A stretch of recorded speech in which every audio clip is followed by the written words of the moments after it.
Today is August 30th. These are most important events for this day through history. On this day in 1982, is born Andy Roddick, an American former world #1 professional tennis player. He became a Grand Slam singles champion when he won the title at the 2003 US Open. On this day in 1972, is born Cameron Diaz, an American actress and producer. She is best known for her roles in The Mask, Charlie's Angels, The Holiday, Bad Teacher and the Other Woman films. On this day in 1963, is born Paul Oakenfold, an English record producer and trance DJ. He was voted the #1 DJ in the world twice in 1998 and 1999 by DJ Magazine. On this day in 1835, by free settlers from the British Crown colony of Van Diemen's Land, Melbourne is founded. It was named Melbourne by the Governor of New South Wales, Sir Richard Burke, in honour of the British Prime Minister of the day, William Lamb, 2nd Viscount Melbourne. It was officially declared a city by Queen Victoria in 1847, after which it became the capital of the newly founded colony of Victoria in 1851. During the Victorian gold rush of the 1850s, it was transformed into one of the world's largest and wealthiest cities. Today Melbourne is the most populous city in the Australian state of Victoria, and the second mostly populous city in Australia and Oceania. It consists of 31 municipalities, has a population of 4,442,918, and its inhabitants are called Melburnians. On this day in 1909, the Burgess Shale was discovered by paleontologist Charles Walcott. The Burgess Shale Formation is a fossil field in the Canadian Rockies of British Columbia, Canada. It is famous for the exceptional preservation of the soft parts of its fossils. Charles Walcott returned in 1910 with his sons, daughter, and wife, establishing a quarry on the flanks of Fossil Ridge.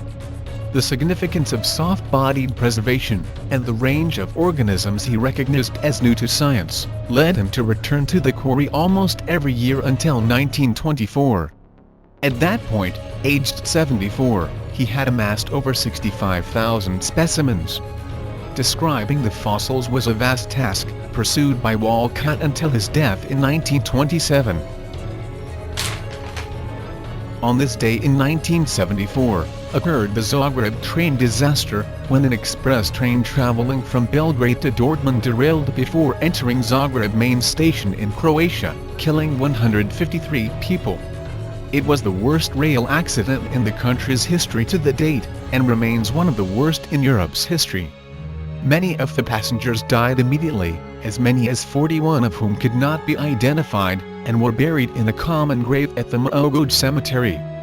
A subsequent investigation into the accident showed that the train at several sites exceeded the speed limit by nearly 70 km per hour, so that instead of entering the station at the speed limit of 40 km per hour, the engine driver rushed in with a speed of 104 km per hour. The driver was sentenced to 15 years imprisonment, and his assistant to 8 years. On this day in 1995, North Atlantic Treaty Organization NATO launches Operation Deliberate Force against Bosnian Serb forces. Operation Deliberate Force was a sustained air campaign conducted by the NATO, in concert with the United Nations Protection Force ground operations, to undermine the military capability of the Bosnian Serb army, which had threatened and attacked undesignated safe areas in Bosnia and Herzegovina during the Bosnian War with the Srebrenica and Markel massacres, precipitating the intervention. The operation was carried out between 30 August and 20 September, involving 400 aircraft and 5,000 personnel from 15 nations. Commanded by Admiral Leighton W. Smith, the campaign struck 338 Bosnian Serb targets, many of which were destroyed. Overall, 1,026 bombs were dropped during the operation, 708 of which were precision-guided. On this day in 1940, died Sir Joseph John Thomson, who was an English physicist. He was awarded the Nobel Prize in Physics for the discovery of the electron and for his work on the conduction of electricity in gases. On this day in 1938, died Max Factor, who was a Polish Jewish businessman. Founder of the cosmetics giant Max Factor and Company, he largely developed the modern cosmetics industry. On this day in 2013, died Seamus Heaney, who was an Irish poet, playwright, translator and lecturer. He was the recipient of the 1995 Nobel Prize in Literature. Everywhere is within walking distance, if you have the time. Stephen Wright.